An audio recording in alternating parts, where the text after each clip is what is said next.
تو اللہ نے فرمایا ہم ان کو دوگنا سزا دیں گے۔ یا نساء النبی لستن، آگے فرمایا اے نبی کی بیویوں تم عام عورتوں کی طرح نہیں ہو، تمہارا میری بارگاہ میں ایک بڑا مرتبہ ہے، شان ہے، اس لیے تو میں نے تم کو اپنے نبی کی زوجیت کے لیے منتخب فرمایا ہے۔ ان اتقیتن، لیکن یہ مرتبہ تب ہوگا جب تم اللہ سے ڈرتی رہو۔ فلا تخضعن بالقول، فرمایا کہ بات میں نرمی نہیں دکھانی۔ یہ ان خواتین کو کہا جا رہا ہے جو تمام مومنین کی مائیں ہیں، امہات المومنین ہیں، ان کو کہا جا رہا ہے کہ تم نے نرم بات نہیں کرنی، کسی غیر محرم سے نازک بات نہیں کرنی۔ فیطمع الذی فی قلبہ مرض، کہیں دل کے مریض کو کوئی برا لالچ نہ پڑے۔ تو آج دیکھیے ماحول کہاں تک پہنچا ہے، ایک عام عورتیں جن کے اندر گناہ کا زیادہ خطرہ ہوتا ہے وہ کہاں تک پہنچی ہیں۔ جس دفتر کے اندر جاؤ پہلے عورت سے تمہاری ملاقات ہے، اگر کسی گاڑی پہ سوار ہو رہے ہو تو وہاں پر بھی عورت ہے جو آپ کو چائے پیش کر رہی ہے، پانی پیش کر رہی ہے، اور بڑے پیار سے دھیمے انداز میں گفتگو کرنے کی کوشش کر رہی ہے۔ اور کسی اگر جہاز پہ سوار ہو رہے ہیں تو وہاں پر بھی عورت ہے۔ ہر میدان پہ، اسپتال میں جاؤ تو تمہارا پہلا واسطہ عورت سے پڑتا ہے، وہ ڈیل کر رہی ہے، لوگوں کو اپنی طرف مائل کرنے کی کوشش کرتی ہے بڑے پیار سے، حتیٰ کہ وہی عورت اپنے شوہر سے بھی اتنا محبت بھرے لہجے میں گفتگو نہیں کرتی ہوگی جس طرح وہ غیر محرم سے گفتگو کر رہی ہے، صرف تجارت کے لیے، اپنے کاروبار کے لیے، اپنا نظام چلانے کے لیے۔ تو جب نبی کی بیویوں کو یہ حکم ہے کہ تم نے غیر محرم سے نرم لہجے میں گفتگو نہیں کرنی کہ کہیں منافقوں کے دلوں کے اندر برا لالچ نہ پیدا ہو جائے، تو عام عورت جو ہے، ہماری مائیں بہنیں جو ہیں، ان کو کس قدر احتیاط کرنے کی ضرورت ہے۔ آگے فرمایا وَقُلْنَ قَوْلًا مَعْرُوفًا، تم نے اچھی بات کہتے رہنا ہے، وَقَرْنَ فِي بُيُوتِكُنَّ، اور تم نے اپنے گھروں میں ٹھہری رہنا ہے، وَلَا تَبَرَّجْنَ تَبَرُّجَ الْجَاهِلِيَّةِ الْأُولَىٰ، پہلے زمانہ کی بے پردگی کی طرح تم نے بے پردگی نہیں کرنی، وَأَقِمْنَ الصَّلَاةَ، اور نماز قائم کرتی رہنا ہے، وَآتِينَ الزَّكَاةَ، اور زکوٰۃ دیتے رہنا ہے، وَأَطِعْنَ اللَّهَ وَرَسُولَهُ، اور اللہ اور اس کے رسول کی اطاعت کرتے رہنا ہے۔ تو نبی علیہ السلام کی ازواج کو، آپ کے گھر والوں کو اللہ تعالیٰ نے یہ حکم فرمایا ہے وَقَرْنَ فِي بُيُوتِكُنَّ، تم نے اپنی چادر و چار دیواری کے اندر رکنا ہے، باہر بلا ضرورت نہیں نکلنا۔ تو یہ تو نبی کی بیویاں ہیں جو پاکیزہ ترین ہیں اور مومنوں کی مائیں ہیں، کوئی شخص بھی اپنی ماں کے بارے میں برا نہیں سوچ سکتا۔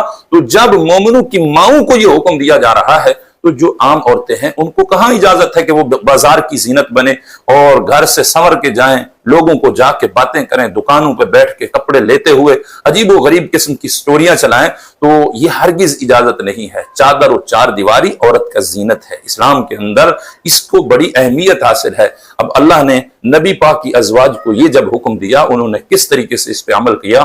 حضرت محمد بن سیرین بہت بڑے سیرت نگار گزرے ہیں اور بہت بڑے مورخ بھی ہیں، تو یہ فرماتے ہیں کہ مجھ تک یہ بات پہنچی، حضرت سودا رضی اللہ تعالی عنہا جو نبی پاک کی زوجہ محترمہ تھی، ان کے بارے میں ہے کہ ان سے کسی نے کہا کہ آپ کو کیا ہو گیا، آپ گھر سے باہر نہیں نکلتی، حتیٰ کہ حج عمرہ کے لیے نہیں جاتی۔ تو آپ نے فرمایا میں نے حج بھی کر لیا، عمرہ بھی کر لیا، اب میں اللہ کے فرمان وَقَرْنَ فِي بُيُوتِكُنَّ کے اوپر عمل کر رہی ہوں کہ تم اپنے گھروں کے اندر ٹھہری رہو، اب میں گھر سے نہیں نکلوں گی حتیٰ کہ میری لاش یہاں سے نکلے گی۔ حضرت محمد بن سیرین فرماتے ہیں کہ راوی کا بیان ہے، خدا کی قسم حضرت سودا زندہ حالت میں نہیں نکلی، جب ان کی روح نکل جا چکی تھی، ان کا جسد خاکی ان کی لاش کی صورت میں باہر نکلا تھا، وہ زندگی کی حالت میں اپنے گھر سے نہیں نکلی تھی۔ تو کس قدر عورت کے لیے حکم ہے کہ وہ اپنی چادر و چار دیواری کے اندر رہے، اپنے گھر کے اندر رہے۔ محبوب علیہ السلام کے پاس کچھ خواتین آتی ہیں، عرض کرتی ہیں آقا مرد جو ہیں جہاد کر کے مرتبہ حاصل کر رہے ہیں، ہمارے پاس کوئی ایسا عمل نہیں کہ ہم جہاد فی سبیل اللہ جیسا رتبہ حاصل کر سکیں۔ تو آقا کریم نے فرمایا کہ اے میری امت کی خواتین، تم میں سے جو عورت اپنے گھر کے اندر رہے گی، پردے میں رہے گی، اللہ اس کو جہاد کرنے کا اجر و ثواب عطا فرمائے گا۔ تو گھر میں رہنے والی عورت کو اسلام نے کتنا عزت اور شان و شوکت عطا فرمائی ہے۔ عزیزان گرامی قدر، اسی پارے کے اندر اللہ نے یہ بھی واضح فرمایا کہ جب رب رسول کا حکم آ جائے تو کسی مومن کو یہ حق حاصل نہیں کہ وہ اپنا اختیار لے جائے، وہ کہے میری رائے یہ کہتی ہے۔ رب رسول کا حکم آ گیا تو بات ختم ہو گئی۔ اس آیت کا شان نزول حضرت زید بن حارثہ رضی اللہ تعالی عنہ جب یہ غلام بنا کے ان کو پیش کیا گیا تھا، محبوب علیہ السلام نے ان کو خرید کے آزاد فرما دیا تھا، اور یہ اسلام کا سورج طلوع ہونے سے پہلے یعنی اعلان نبوت سے پہلے سرکار دو عالم صلی اللہ علیہ وسلم نے ایسا جب فرمایا، پھر وہ وہیں پر رہے۔ تو آقا کریم نے ان کے نکاح کے لیے پیغام بھیجا حضرت زینب بنت جہش کو. یہ نبی علیہ السلام کی پھوپھی کی بیٹی تھی اور بڑا شاندار ان کا گھرانہ ہے، خاندان ہے. تو انہوں نے پہلے تو یہ سمجھا کہ نبی علیہ السلام نے اپنے لیے پیغام بھیجا ہے، وہ راضی ہوئی. پھر جب پتہ چلا کہ نبی علیہ السلام نے اپنے منہ بولے بیٹے کے لیے پیغام بھیجا ہے حضرت زید بن حارثہ کے لیے، تو وہ انکاری ہوئی اور ان کے بھائی جو تھے وہ بھی انکاری ہوئے. تو اللہ نے قرآن کی یہ آیت نازل فرما دی، فرمایا رب رسول کا جب حکم آ جائے، ما کان للمؤمن ولا مؤمنۃ اذا قضى الله ورسوله امرا ان يكون لهم الخيار، تو کسی مومن مرد اور مومن عورت کے لیے یہ حق ہی نہیں بنتا کہ وہ اپنا اختیار پیش کرے. تو جب رسول اللہ نے فیصلہ کر دیا، رسول اللہ کا فیصلہ اللہ کا فیصلہ ہے. دیکھیے اللہ کی بارگاہ میں آقا کریم کا کتنا مرتبہ ہے کہ رب تعالیٰ نے یہ لازم نہیں کیا کہ کوئی عورت کسی مرد سے لازمی طور پہ نکاح کرے، یہ اللہ نے لازم نہیں فرمایا بلکہ کفو کا حکم فرمایا. نبی علیہ السلام نے کفو کے لحاظ رکھنے کا حکم فرمایا کہ مرد کا درجہ جو ہے وہ عورت سے کم نہیں ہونا چاہیے. یہاں دیکھیے حضرت زید بن حارثہ وہ ایک غلام بن کے آئے اور ان کا ماں باپ بھی وہاں پر نہیں ہے، اور دوسری طرف حضرت زینب بنت جہش قریشی خاندان کی ایک خاتون ہیں، بڑی شان و شوکت والی، ان کی شان ثریا ستارے پہ، اور دوسری طرف زید بن حارثہ ہیں، ان کا کفر نہیں ملتا. لیکن چونکہ رسول اللہ نے فیصلہ فرما دیا تو اللہ نے اس کو فرض فرما دیا، فرمایا جو میرے محبوب کا فیصلہ ہے وہ میرا فیصلہ ہے. جب محبوب علیہ السلام کا فیصلہ آ جائے اس کے بعد کسی مومن مرد اور عورت کو یہ حق ہی نہیں حاصل کہ وہ اپنا اختیار پیش کر سکے. آج ان لوگوں کو بھی سبق حاصل کرنا چاہیے کہ جن کے سامنے رسول اللہ کے دین کا کوئی حکم آتا ہے اور وہ کہتے ہیں میری رائے یہ ہے کہ ایسے ہونا چاہیے. کہاں تیری رائے؟ تیری رائے کی حیثیت کیا ہے؟ رب رسول کے حکم کے سامنے عقل قربان کن بپیش مصطفیٰ، رسول اللہ کی ذات کے سامنے، آپ کے دین کے سامنے عقل کو قربان کرنا پڑے گا. عزیزان گرامی قدر، اسی پارے کے اندر اللہ تعالیٰ نے محبوب علیہ السلام کی ختم نبوت کا ذکر کیا اور صریح آیت رب تعالیٰ نے نازل فرمائی. اگرچہ 100 آیات سے حضور کی ختم نبوت کا مسئلہ سمجھ آتا ہے اور 200 سے زائد احادیث متواترہ مشہورہ حضور کی ختم نبوت پہ دلالت کرتی ہیں، لیکن قرآن کی یہ آیت واضح ہے. فرمایا ما کان محمد ابا احد من رجالکم، محمد صلی اللہ علیہ وسلم تمہارے مردوں میں سے کسی کے باپ نہیں ہیں. اب یہ کہنے کا مقصد یہ تھا کہ جب حضرت زینب بنت جہش کو زید بن حارثہ رضی اللہ تعالی عنہ نے طلاق دی، محبوب علیہ السلام نے پھر زینب بنت جہش سے نکاح فرمایا، تو کافروں نے کہا کہ محمد صلی اللہ علیہ وسلم نے اپنے بیٹے کی بیوی سے نکاح کر لیا، حالانکہ بیٹے کی بیوی سے تو نکاح نہیں ہو سکتا.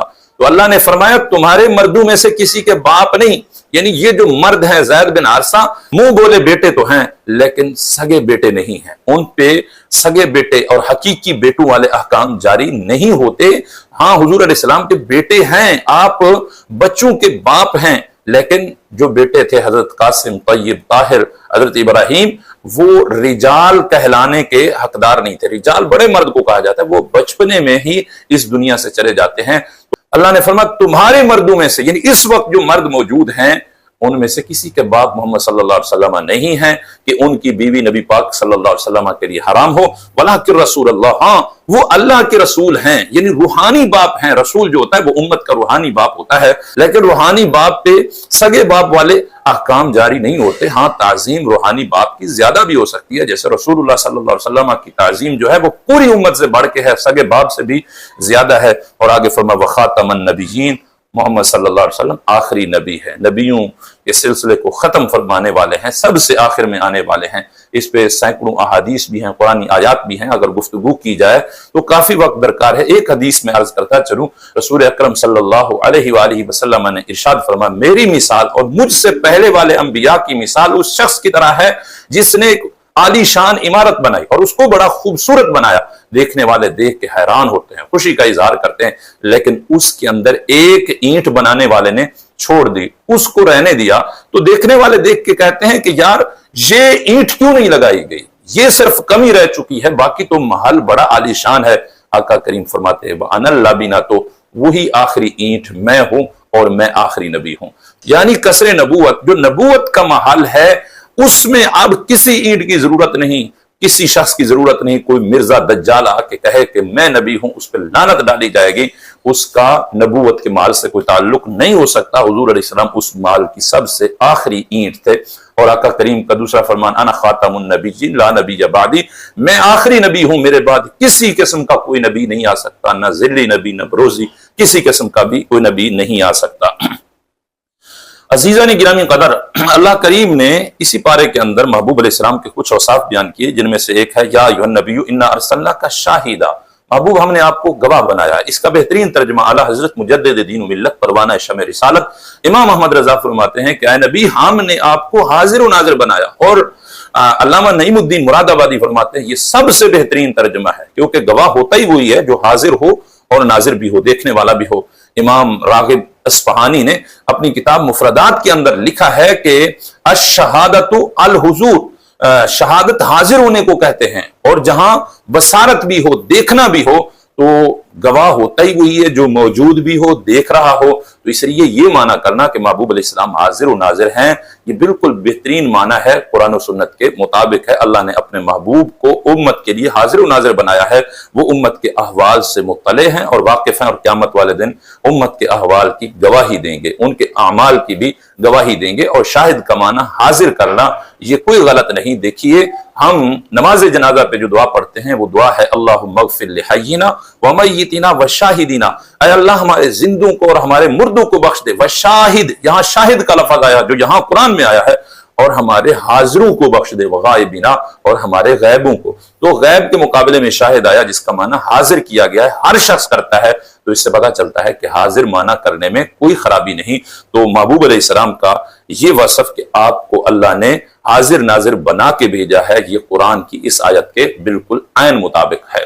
اور اسی پارے کے اندر اللہ کریم نے اپنے محبوب علیہ السلام پہ درود پڑھنے کا امت کو حکم فرمایا، فرمایا ان اللہ وملائکتہ یصلون علی النبی یا ایھا الذین آمنوا صلوا علیہ وسلموا تسلیما، بے شک اللہ اور اس کے فرشتے نبی پاک صلی اللہ علیہ وسلم پر درود بھیجتے رہتے ہیں۔ اب یصلون مضارع کا صیغہ ہے، اہل علم جانتے ہیں مضارع استمرار پہ دلالت کرتا ہے، دوام پہ دلالت کرتا ہے۔ کیا مطلب؟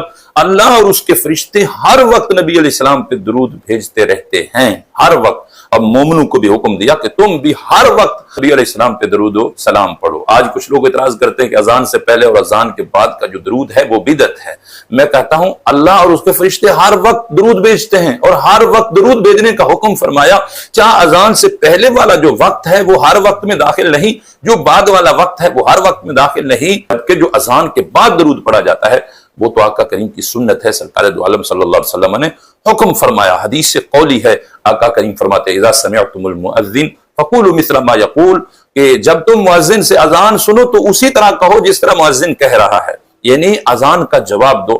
پھر فرمایا کہ ثم صلوا علی، اذان کے بعد مجھ پہ درود پڑھو، فإنه من صلى علی صلاۃ صلی اللہ علیہ عشرا، کہ جو شخص اذان کے بعد ایک بار مجھ پہ درود پڑھتا ہے اللہ اس پہ 10 بار درود بھیجتا ہے۔ تو جتنا گوڑ اتنا میٹھا، اگر کوئی شخص ایک بار درود پڑھتا ہے اللہ اس پہ 10 بار درود بھیجتا ہے، اگر کوئی 10 بار بھیجتا ہے تو اللہ کریم اس بندے پہ درود پڑھنے والے پر 100 بار درود بھیجتا ہے۔ تو یہ تو محبوب علیہ السلام کا فرمان واضح بتا رہا ہے۔ اب اس فرمان کے آنے کے بعد کوئی شخص کہے کیا صحابہ نے درود بھیجا تھا، تو اس کے منہ میں خاک ہو۔ جب رسول اللہ کا حکم آ گیا کیا سوچا بھی جا سکتا ہے کہ صحابہ نے درود نہ پڑھا ہو؟ رسول اللہ کے فرمان کے تو وہ منتظر رہتے تھے۔ رسول اللہ کا حکم آنے کے بعد ہمیں دیکھنے کی حاجت بھی نہیں ہے کہ کسی صحابی نے پڑھا ہے یا نہیں پڑھا، ہم تو رسول اللہ کے فرمان کو سر آنکھوں پہ رکھتے ہوئے اذان کے بعد درود بھیجیں گے، بلکہ ہر وقت ہم درود بھیجیں گے۔ اللہ نے ہر وقت درود بھیجنے کا حکم دیا، جس وقت بھی ہمیں ہمت ہوگی ہم محبوب علیہ السلام پہ درود و سلام پڑھتے رہیں گے۔ اور اذان سے پہلے کا درود وہ قرآن کی اسی آیت سے ثابت ہو رہا ہے، وہ مستحب ہے، اور بعد والا سنت ہے، اور اس میں کوئی قباحت نہیں، کوئی بدعت نہیں۔ دیکھیے ایک حدیث پاک موجود ہے سنن ابو داؤد کے اندر، باب الاذان فوق المنارہ، یعنی منارے کے اوپر اذان دینے کا بیان۔ حضرت بلال رضی اللہ تعالی عنہ مسجد کے ساتھ ایک اونچا کمرہ تھا، اونچا گھر تھا، اس پہ چڑھ کے اذان دیا کرتے تھے۔ یہ بنو نجار کی ایک عورت بیان کرتی ہیں، تو اذان سے پہلے حضرت بلال کیا کرتے تھے؟ فرمایا وہ یہ دعا کرتے تھے اللہم انی احمدک واستعینک علی قریش، اے اللہ میں تیری حمد کرتا ہوں اور قریش پر تجھ سے مدد مانگتا ہوں، ان یقیموا دینک، کہ وہ تیرے دین کو قائم کریں، یعنی وہ دین اسلام قبول کریں، پھر دین متین کے سپاہی بن جائیں۔ ان کی ہدایت کے لیے، ان کی ترقی کے لیے، ان کے ایمان کے لیے حضرت بلال اذان سے پہلے دعا مانگتے تھے ان کے لیے، اور یہ ہمیشہ کا عمل تھا۔ قالت ثم یؤذن، وہ راویہ خاتون بتاتی ہیں کہ یہ دعا کرنے کے بعد حضرت بلال پھر اذان دیتے تھے۔ قالت واللہ ما علمتہ،